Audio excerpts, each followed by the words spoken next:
for Huntington in game 2. Leading off at second base, number 33, Greg Baroa. Batting second, the center fielder, number 7, Paco Paulina. Batting third, playing third base, number 22, Matt Wolf. Batting fourth, the first baseman, number 3, Jordan Malott. Batting fifth, designated hitter, number 18, Owen Immel. Batting sixth and catching, number 24, Ryan Wheeler. Batting seventh, in right field, number 1, Bryce Deckman. Batting eighth, left fielder, number 17, Dylan Ross. And batting ninth, playing shortstop, number 15, Kay Flores.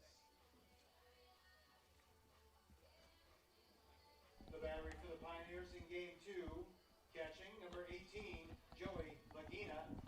And on the mound, right-hander, number 21, Adam Gray from Lee Summit, Missouri.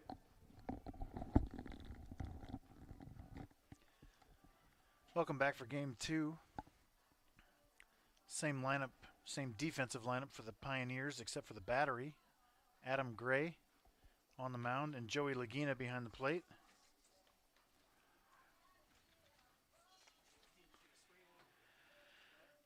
Adam Gray has had 2 fantastic starts this year, but both were losses for the Pioneers as he left with, I think he left in scoreless ties both times.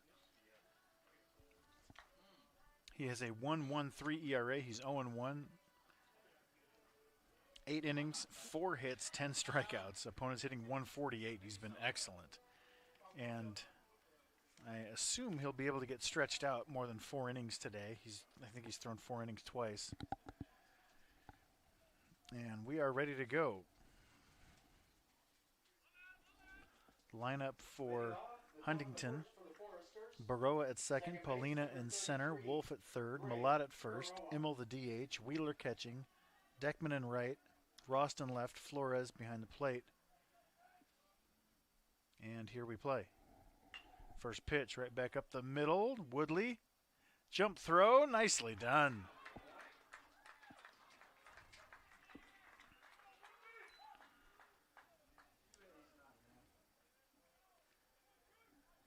Woodley is an excellent center fielder the last couple of years. Finds himself at second base this year and making plays like that. Paco Paulina.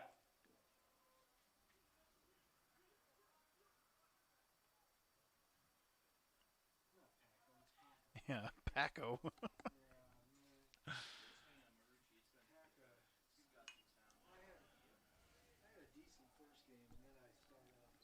Here's that play again.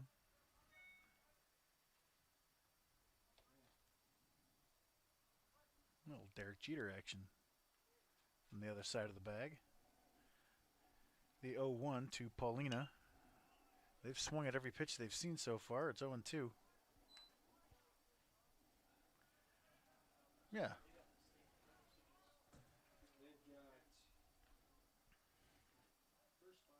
I've never seen that, right? Mookie Betts in elite. Called strike 3. As elite a right fielder as you're going to find, and then also plays all-star caliber second base. Can you name someone else who's done that? Batting third base, number 22. Robin Yount? Matt Wolf. Shortstop and center field. I have not seen right field and second base. Those just seem incompatible, don't they? They're hacking away.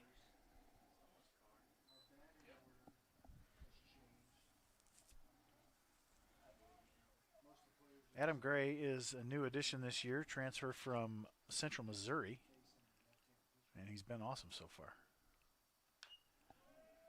They've swung at every pitch except the one that they should have swung at that one. Struck out looking.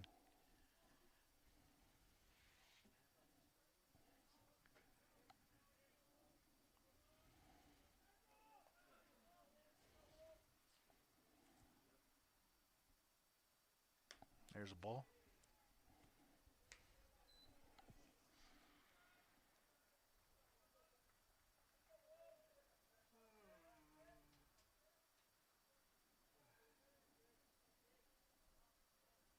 Big, hard-throwing right-hander. Oh, nasty. This is my first look at him live. I've watched him on video stream. It's hard to tell what you got there, but you can tell by the swings of the opponents that MNU coming to bat. he has a tough time. They have a tough time seeing him. Short stride, kind of short arms it, Batting order for the and it Pioneers gets for there. It game gets on 2, you. leading off at second base, number 1, Drew Woodley. Yeah, the first game he pitched, I think he threw 4 no-hit innings, and then, you know, left that after that first game, and then we got blown out. And then the second game, I think he did similar. He must have allowed a handful of hits because he's allowed 4. So 4 hits in 4 innings again. But 10 strikeouts in 8 innings, 148 BA against 3 HBPs, 1 walk. I mean, that's, what do you want? Batting 7th in center field, number 9, Brent Mulamo. Batting 8th and catching, number 18, Joey Lagina. And batting 9th playing first base, number 35, Caden Owens. Lineup for the Pioneers: Woodley at second, Sherwood at short, Castillo the DH, Borquez in right, Cornett at third, Maple in left, Ryan Wheeler. Olmo in center, Lagina the catcher, and Owens at first. 23, Tyler Pappendroff. So it might look strange that Caden Owens doesn't make an out in the first game, and he's hammering the ball, and he drops to the 9-hole in game 2, but we're facing a lefty, so that's why that still makes sense.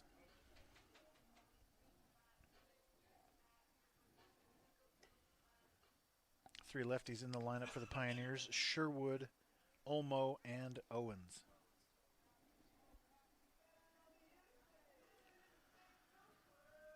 Leading off the bottom of the first for the Pioneers. Second base, number 1, Drew Woodley. And Woodley leads off against left-handers, as Olmo is in the 7-hole. Looks like pretty good velocity.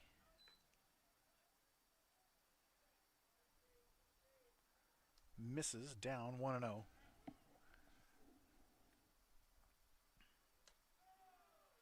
Two 2-0.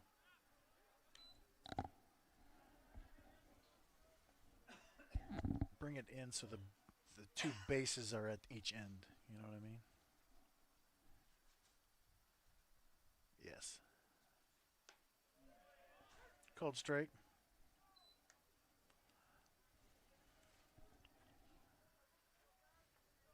There's our nice field and giant intrusive poles. Tapped foul at the plate. 2-2.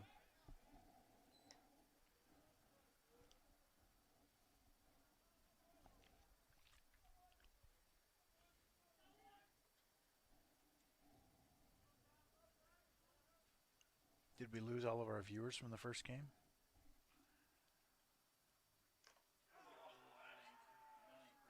Drilled him. Happens all the time to him.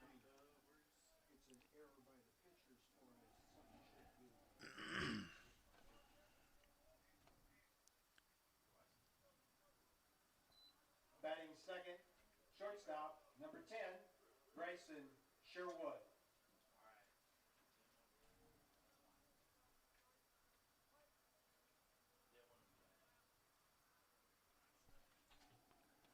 Find your focus, camera 3. Squares to bunt, pulls it back, takes the ball 1-0. Sherwood generally handles lefties without much problem, but it's a good time to bunt here. Well, that was nice.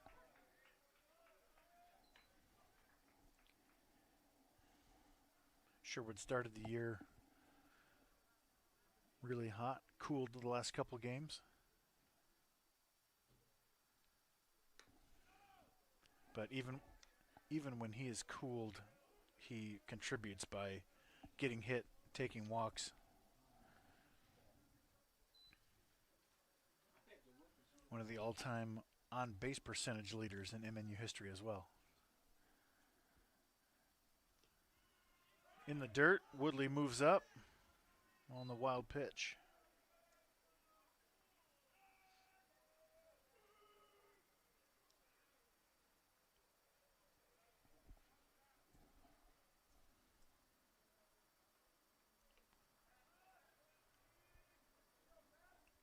Fix that, Jalen. Sherwood looking to pull here to move Woodley at third. Move Woodley to third at the very least. Ball 4. Good Lord.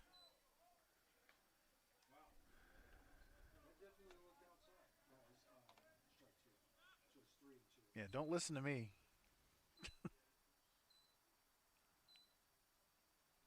Full count. Oh! Okay. Confidently taken after the tough strike.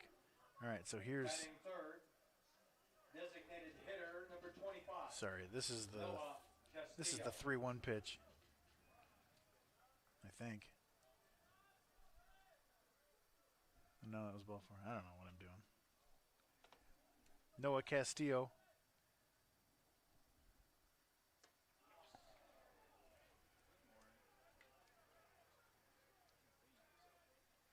Two on, nobody out. Some folks might consider bunting here, not from. I mean, no, they wouldn't.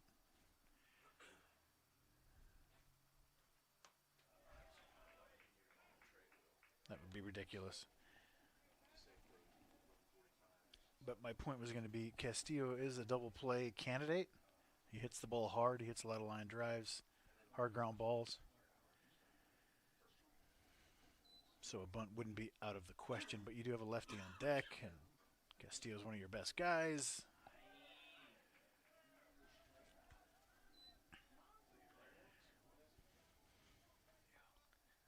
Noah Castillo has 4 World Series homers.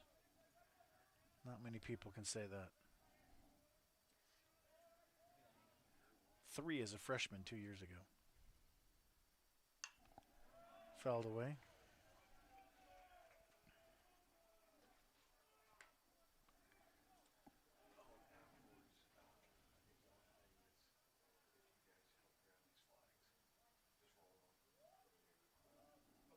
Woodley at second, Sherwood at first.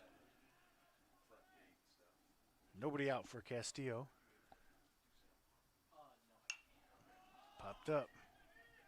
Shallow right. Got a long way to go. Makes the catch in fair territory, technically. 1 away, big out.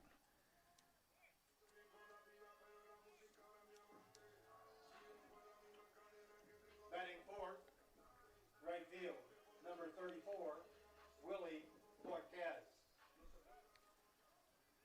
Borquez was 0 for 1 with a couple walks in game 1.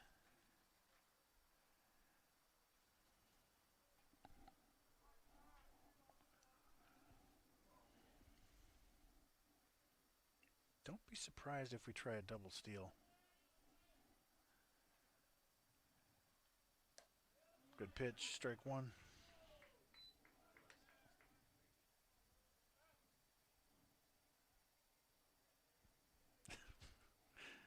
Giant intrusive poles. How you doing, Jim? Jim Smith in the house, MNU Hall of Famer. Yeah, you're good. 0-2. Getting too cold out there?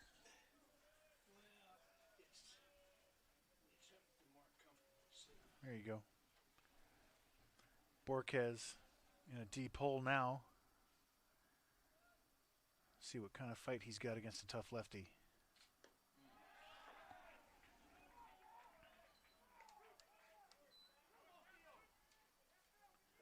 Couple of huge outs after back-to-back freebies to start the first.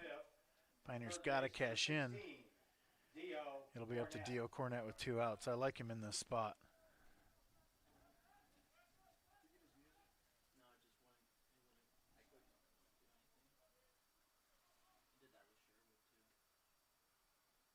We could just sing the songs.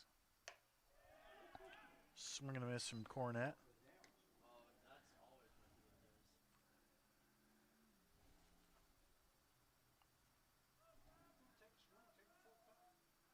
Our walk-up songs from the iPad aren't working very well. The 0-1.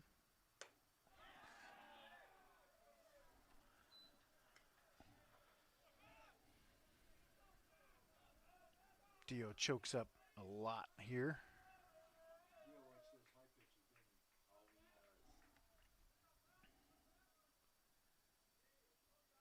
He'll shorten up with 2 strikes. Just try to serve one somewhere. Wow. He made that look easy to get out of that jam. No runs, no hits, no errors, 2 runners left. And after 1 complete inning, we have no score.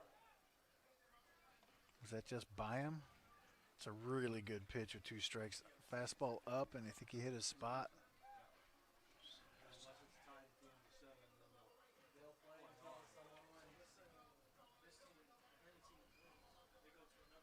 Well done, sir. If Huntington's ahead at the end of 7 innings, and that's it, they'll win, and then we play game 3 tomorrow.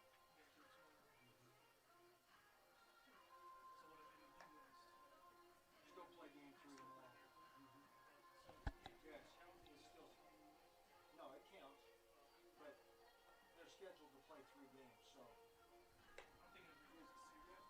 not like in the playoffs where if you lose twice, you're out.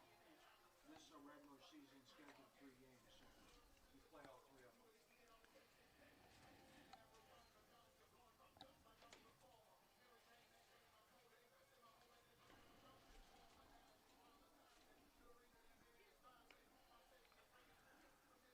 Oh, I didn't even say that pitcher's name. Who was that? Who's that pitcher, DT? What's his name? Their pitcher, Tyler Pappenbrock. Tyler Pappenbrock. Last year he went 6-6 with a 4.99 ERA. He was their number 1 at 14 starts, 61 hits allowed in 66 innings with 89 strikeouts and a 2.44 BA against. That's impressive. He's a good one.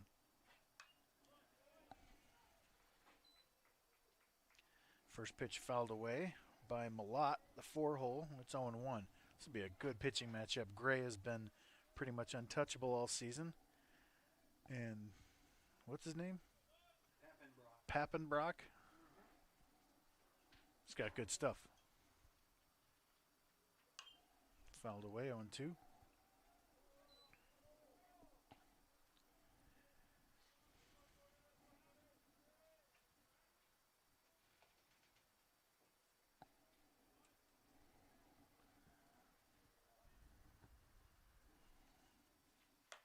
That's strike 3. That's right there. Aced him on the outside corner. Froze him. Batting 5th, designated hitter number 18, Owen Immel.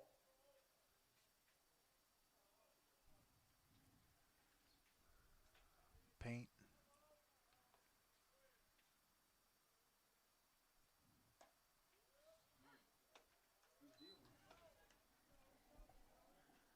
Called strike 1 to Immel.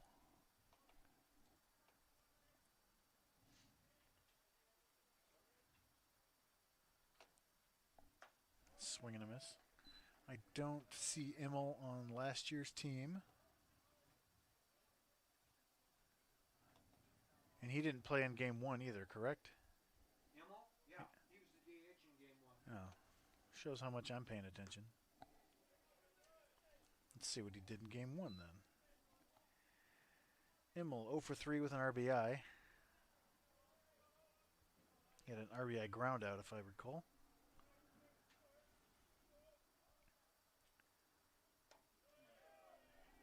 Two and 2.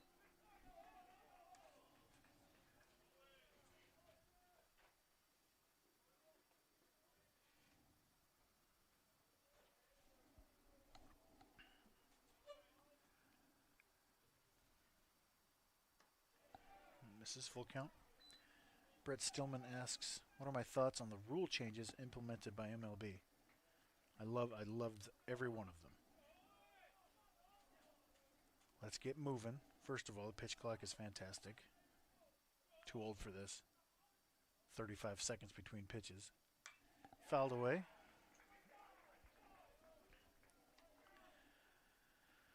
The 3 batters minimum. I like that. I think that's fun. The bigger bases seemed kind of goofy, but whatever. Got him swinging nasty off-speed pitch.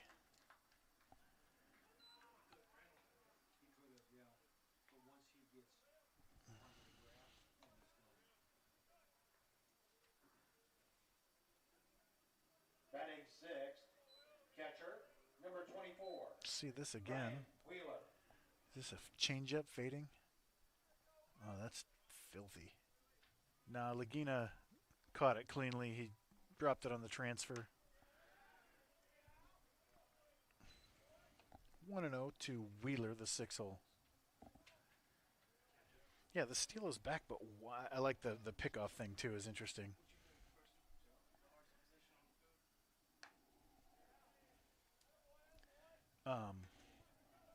Did the bigger bases matter that much? I can't imagine a few inches makes you steal 40 bases instead of 6.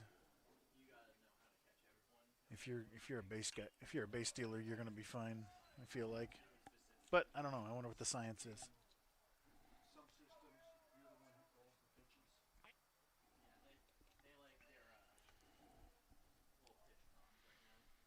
Two balls, 1 strike on Wheeler. Is that down? 3-1.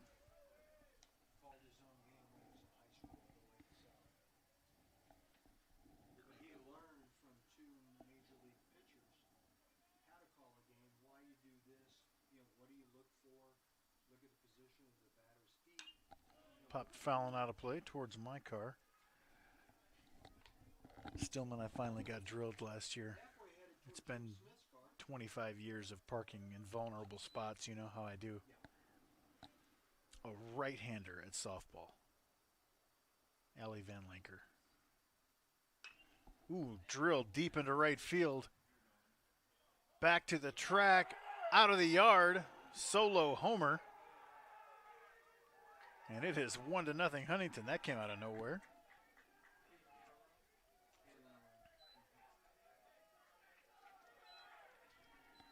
That was the 9-hole? Oh, it says 1, Declan. That's his number.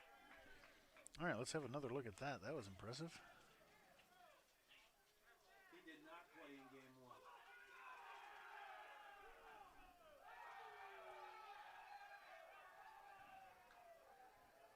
Batting 7th, right fielder, number 1. Wow. Bryce. Beautiful. Deckman.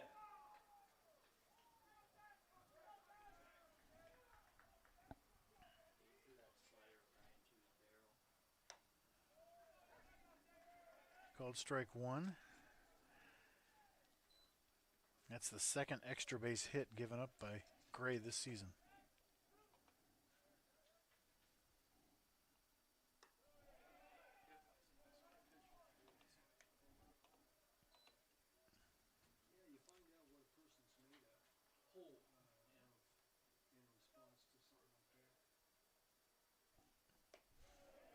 Look at this no stride approach from, is that Wheeler?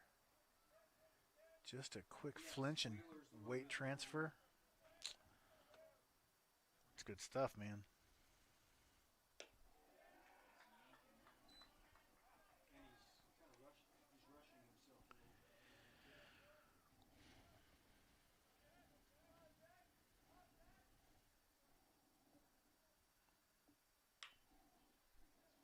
Let's look at what that pitch was.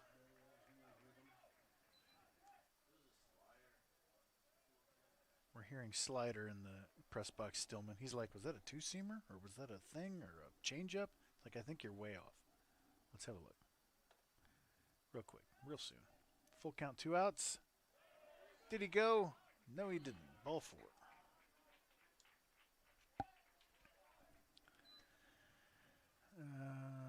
Click, clicky. Batting 8th, left fielder, number 17, Dylan Ross. Cutter or slider?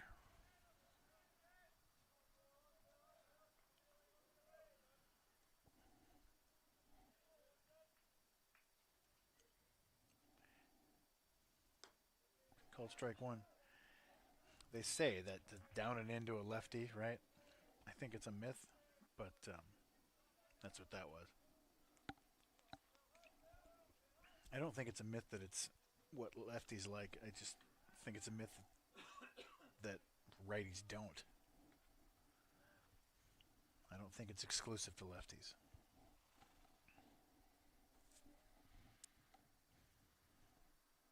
Your thoughts in the chat.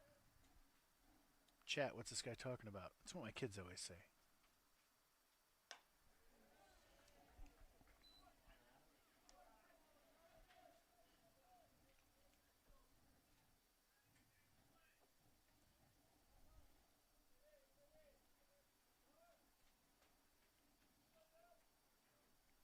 The 1-1. Ooh, drilled him. And we've got a little struggle session happening right now. Gray cruised through the first 5 hitters, then a homer. Now a walk and a HBP. Flirting with trouble. Shortstop, number 15, Wade Flores. Clear the count.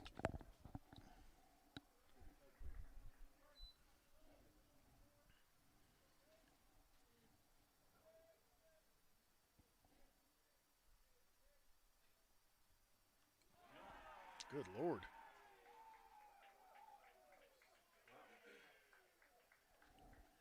Now back to the top of the order. Baroa swung at the first pitch he saw and grounded out to Woodley in the first inning. I think we'll probably go talk. Coach Riggleman will come out and give him a chat, give him a little positive word. I'm like, here's what I'm seeing, man. Maybe, throw it closer to the plate than his knees and we'll have some success. No, he'll be something better than that. It does look cooler when lefties do it. I don't know if that's camera angle or just what we're conditioned to, but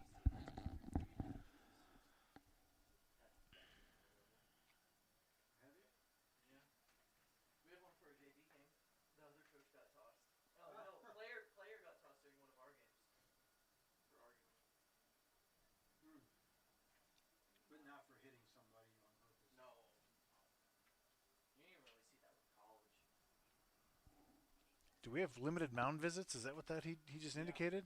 I guess. That's what the umpire did in the first game, too. He pointed up at us like, that's one. And like, yeah, we're keeping track up here, buddy. Second base, number 33, Greg Baroa. Top of the order, his second look at Gray. Bases loaded, 2 outs. Huntington a chance to break it open a little bit. Ooh, thank you. That up and away fastball for a called strike that's tough on a hitter.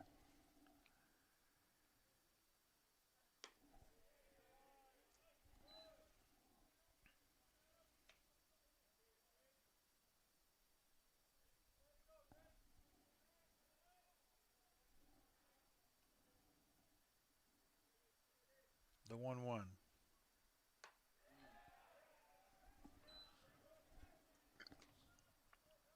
See the Huntington dugout back there getting pumped. Very vocal.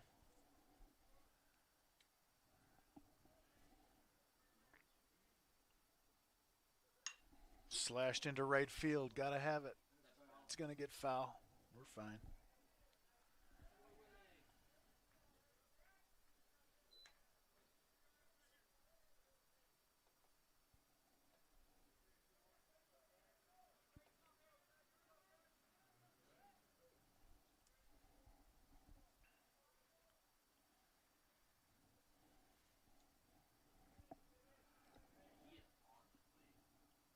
Two balls, 2 strikes, 2 outs, bases loaded.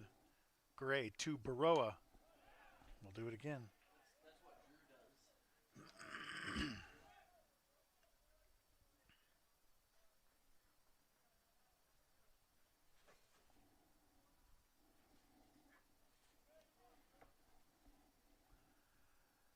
Your nastiest pitch right here.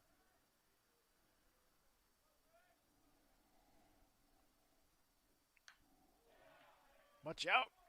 Whoo.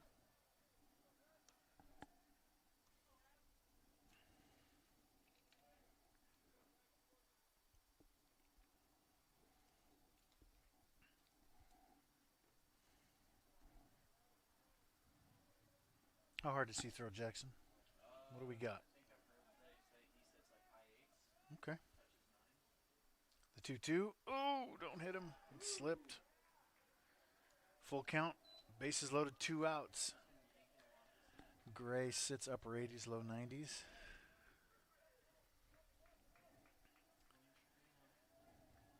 Three balls, 2 strikes, 2 outs. Runners are off, and he walked him in.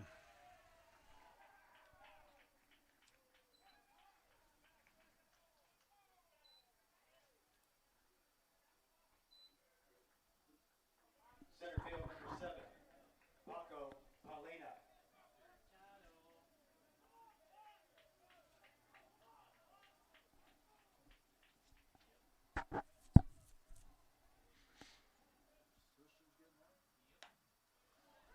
There's an angry strike right there, called for a 1-0 count, 0-1 count.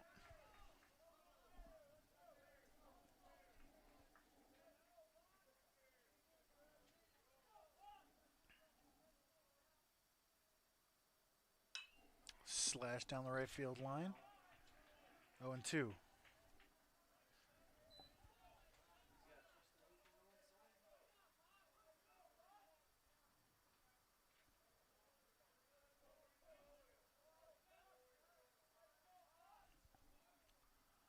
The 0-2. Oh. Nice fight.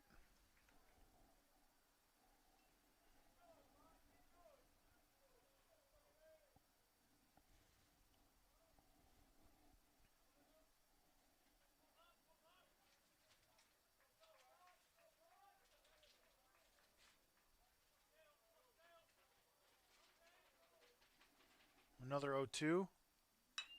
Grounded to third. Dio on the run.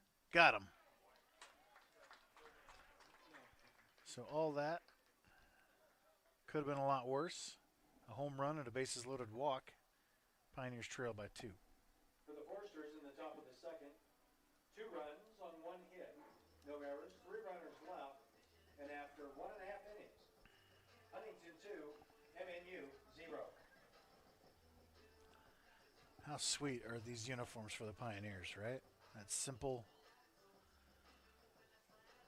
pins. And am I seeing a red outline around those numbers, or is those straight blue? I can't tell with my little screen.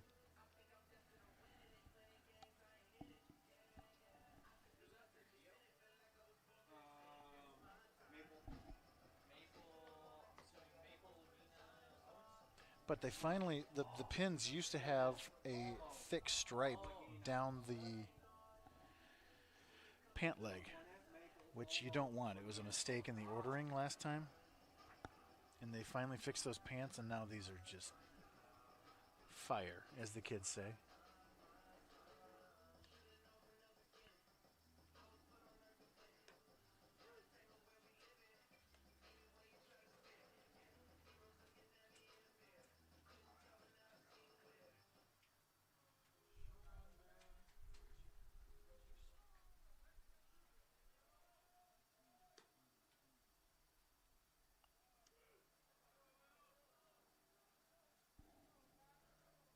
You'll see Nathan Torres enter the picture here in a second.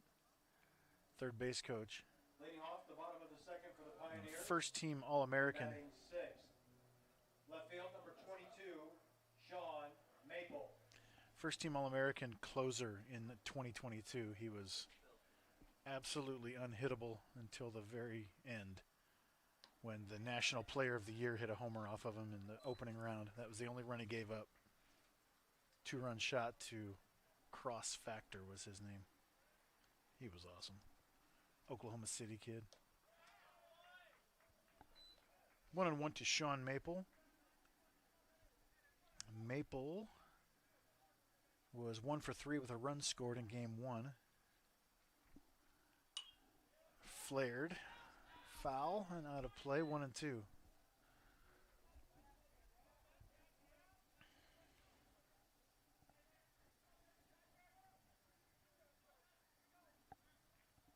Oh, yeah, the catcher thing.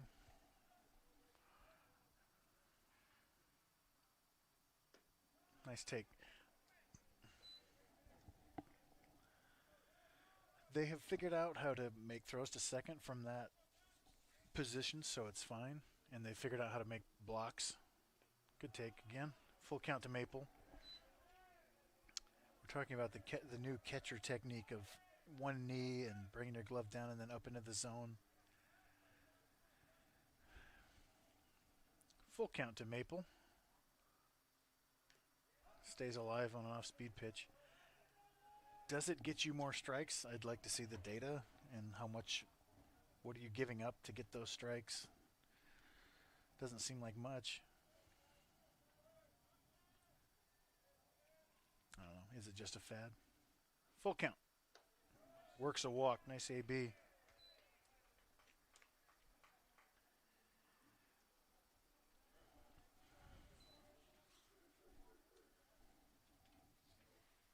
Batting seventh, center fielder number 9, Brent Olamo. It'll be interesting when we get robots calling balls and strikes, what that does to the catcher position. Bunts through it. Strike one.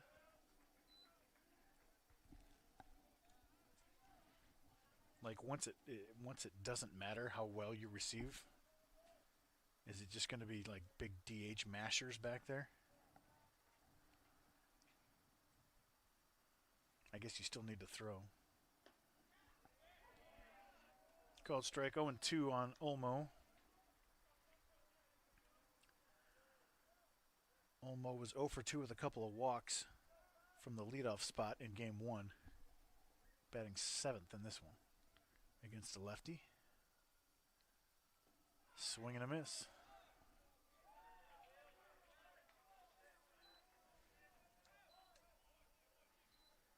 Now Joey Lagina. Lagina's an interesting story. He's been a bullpen catcher Batting eighth, catcher number 18, his whole time here. Joey Lagina. He's 0 for 4 on the season. He got a start in the last game, I think. Last game against Mission. Ball one. I barely knew who he was. You know, I only in the bullpen, and I didn't see him until the World Series when I was closer to the team, getting footage and whatnot. And then Coach Thompson, we'd always talk about the team. He came into my office and he goes, "You know who's hitting the ball the hardest this fall is Joey Lagina." And I'm like, "That catcher dude?" I'm like, "Yeah." All right. See what you got. Ball 2.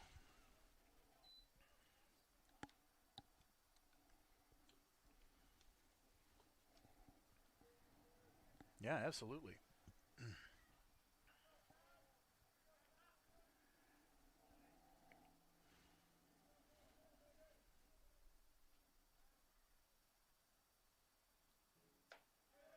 That misses in 3-1. Right. Stillman, yeah, you can't just be a big block back there catching. You have to block pitches and throw. So there still needs to be a skill set that can do that, but receiving is going to be a skill set that doesn't matter. There you go. Couple of walks. We will have a runner.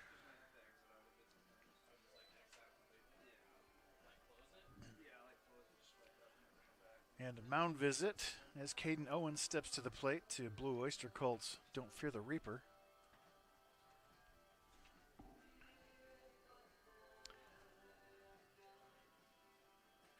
And I'm going to need a little more cowbell. Courtesy runner at first base for the Pioneers, number 2, John Murphy. Is that what you were going to tell me? Yep. Okay. I noticed it this time. I missed it last game.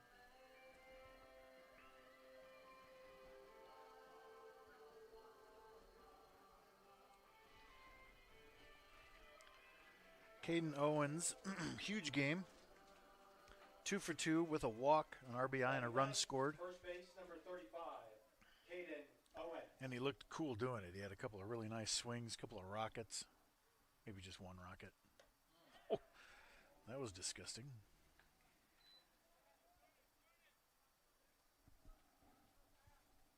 Front shoulder breaking ball. Snaps in for a strike.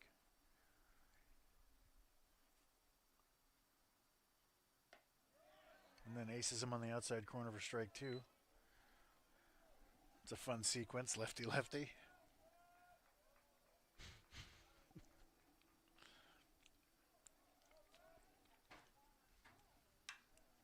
Oh, ripped into left field.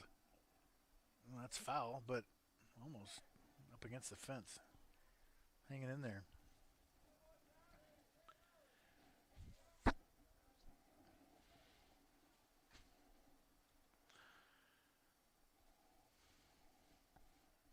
When we're done here, y'all be wearing gold-plated diapers. What does that mean? Never question Bruce Dickinson. The 0-2. Ooh, called strike 3. Yeah, I think. How about that sequence? That was filthy. Drew Woodley with a spot now, in a big spot now. First and second, tying runs aboard. Second base, number 1, Drew Woodley. In game 1, Woodley was 1 for 1 with 3 runs scored and 2 walks. A triple.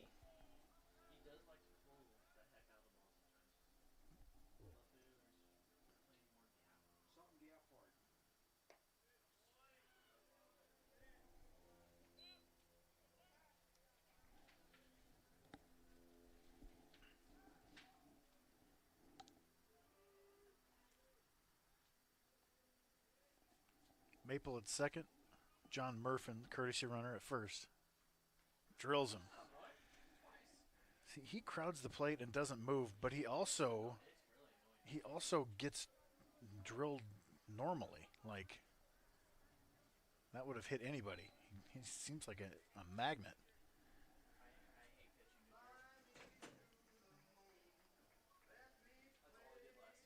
Shortstop. All right, 10, Bryson. Bryson Sherwood. Another bases loaded opportunity. He's had a ton of them lately. And he's in a cold spell right now. Against a really tough lefty. Break out of it.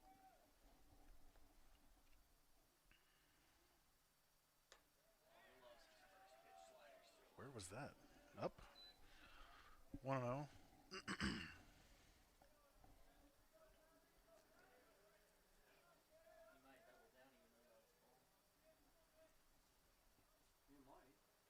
The 1-0. Misses down. Sherwood doesn't chase. As a rule, and it's 2-0.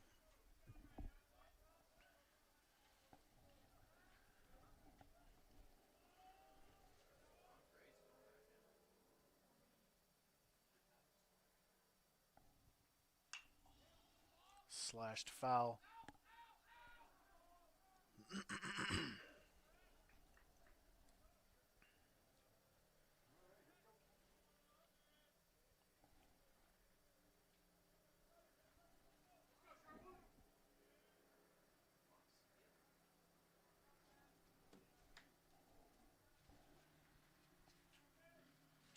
Two balls, one strike. This is way out. 3-1.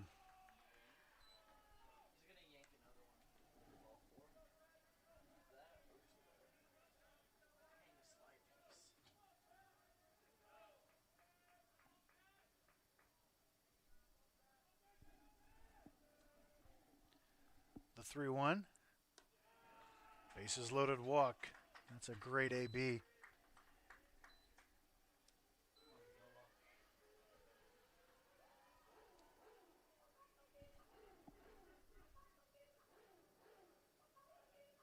Designated hitter, number 25, Noah Castillo.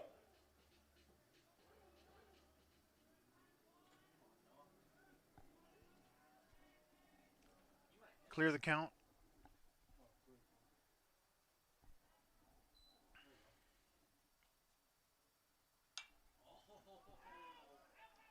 Good pass at I think it was a heater.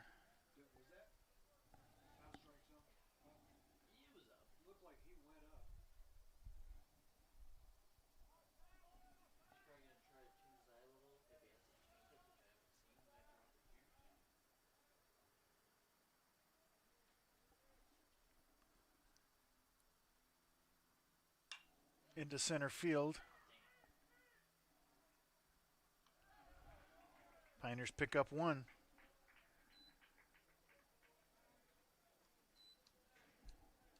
To the Pioneers in the bottom of the first. 1 run, no hits, no errors, 3 runners left. And after 2 complete innings, Foresters 2, Pioneers 1.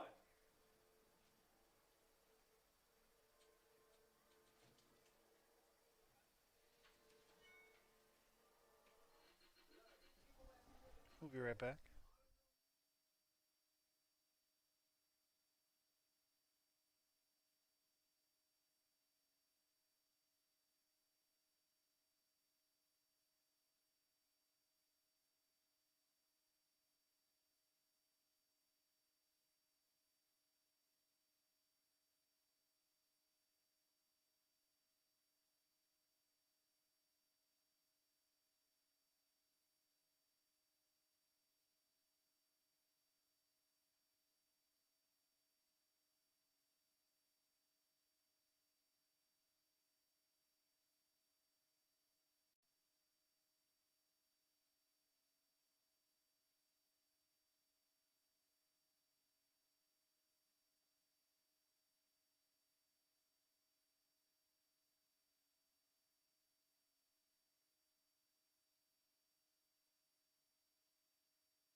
Three, four, five, due up for Huntington in the top of the third. This is Wolf. Number 22, Matt Wolf.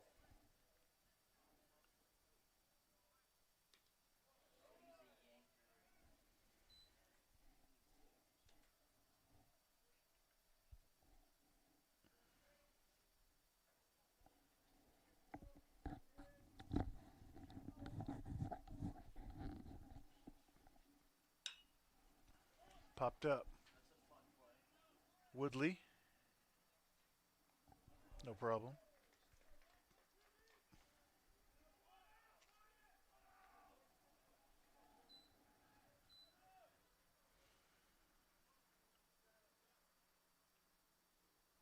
Pickleman's player of the game from game 1 was Zach Trevino. 7 strikeouts in 6 innings and a victory.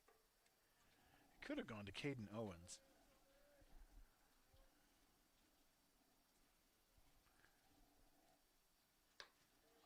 But it's so hard to not give it to the starting pitcher in a victory.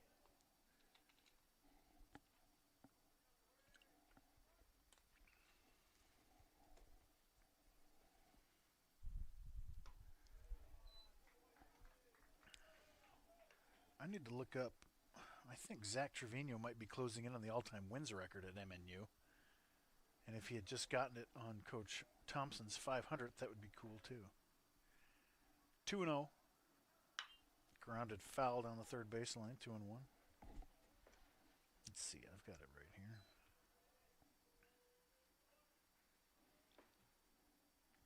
Baseball top 3 career.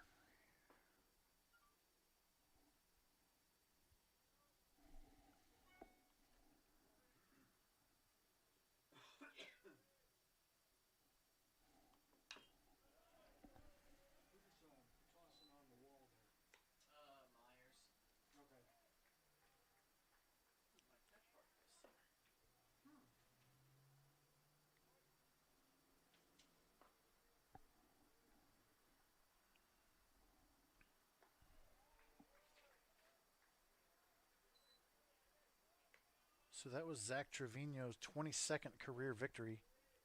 He is tied with Marty Atnip. Can you tell me about him, Dennis? Oh, that's a guy from the past. Yeah. 90s. 93 to 96. That's drilled into left field. Maple is there.